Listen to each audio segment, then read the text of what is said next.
What if we could live life without the endless mental gymnastics of trying to control it? Without the constant calculations of how to avoid pain, maximize joy, or ensure success? What if we could step off the treadmill of striving, not by adopting another set of rules or values, but by transcending the entire framework of logic, judgment, and egoic striving that keeps us bound? At its core, spirituality offers precisely this: a way to navigate life with lightness and clarity, not by solving life's puzzles with the mind, but by stepping beyond the mind's limits entirely. This isn't another ethical or moral value system. Those systems, no matter how noble, are still rooted in duality. The mind's need to categorize everything as good or bad, right or wrong, desirable or undesirable. Spirituality instead invites us to transcend this duality. It's not about adopting better judgments, but about seeing through the very act of judgment itself. It offers us a scaffold, a framework that goes deeper than logic or intellect. It's not a set of beliefs to cling to or a code to enforce. It's a lens through which we perceive life differently, beyond the mind's endless chatter and the ego's relentless pursuit of gain. This idea is beautifully echoed in the Bhagavad Gita. One who is unattached to the fruits of their work, who acts as they are obligated to, is in the renounced order of life, and they are the true yogi, not the one who lights no fire and performs no duty. Gita 6.1. This doesn't mean abandoning action or responsibility.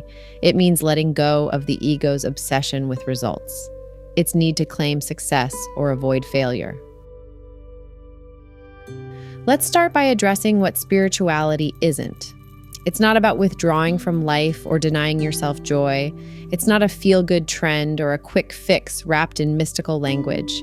Spirituality, like religion, has been misused, commodified, and often misunderstood. But at its core, it's neither a set of dogmas nor a superficial escape. It's a deeper lens, a perspective that helps us relate to life differently. Think of it as a scaffold that supports and aligns you, not with what the ego desires, but with the essence of who you truly are.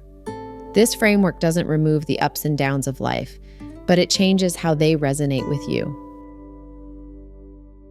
When you build this spiritual scaffold, your actions stop being driven by insecurity, fear, or ambition. Instead, they flow naturally from a place of clarity and alignment. Life becomes less about chasing outcomes and more about acting in harmony with your deeper values. A similar idea is found in the words of Jesus in Matthew 6:25.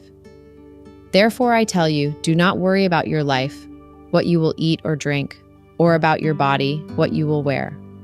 Is not life more than food, and the body more than clothes? This isn't a call to passivity, but an invitation to trust. Trust that life is far more than the material concerns that often dominate our minds. This scaffold also transforms how you respond to life's inevitable changes. As Rumi writes, try not to resist the changes that come your way. Instead, let life live through you. And do not worry that your life is turning upside down. How do you know that the side you are used to is better than the one to come? This perspective doesn't deny the difficulty of change, but invites you to meet it with openness. When you stop clinging to how things should be, life's twists and turns lose their power to overwhelm you. They may still challenge you, but they no longer shake the foundation of your being. When your scaffold is built on this deeper trust, you stop being consumed by the endless anxieties of the ego. You begin to live more lightly, letting go of the need to control every detail of your life. Over time, this framework acts as a filter for your life. Events, choices, and impulses are either in harmony with this deeper sense of meaning, or they simply fall away. Selfish desires and cultural pressures lose their grip because they no longer resonate. Actions that come from love, empathy, and genuine creativity feel natural and fulfilling, while those driven by insecurity or egoic ambition feel hollow. The Tao Te Ching captures this beautifully. The master acts without doing anything and teaches without saying anything. Things arise and she lets them come. Things disappear and she lets them go. She has but doesn't possess, acts but doesn't expect. When her work is done, she forgets it. That is why it lasts forever. Tao Te Ching, Chapter 2. This is what happens when the spiritual scaffold is firmly in place. You act not from a place of striving or attachment, but from an effortless alignment with the flow of life. The results of your actions are no longer a burden because you're no longer clinging to them. This is why people walking a spiritual path often let go of what society defines as success. Not because they've stopped caring, but because those goals no longer align with the foundation they've built.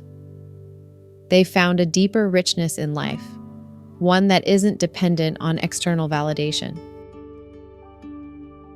This isn't about perfection or lofty ideals. It's about cultivating a perspective where love and clarity guide your actions, where the noise of the world fades, and where you discover the peace and joy that have been with you all along.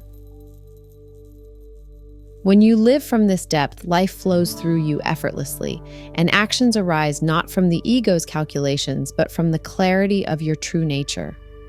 This is the heart of spirituality, not a denial of life, but a full embrace of it, from a place of lightness, trust, and freedom.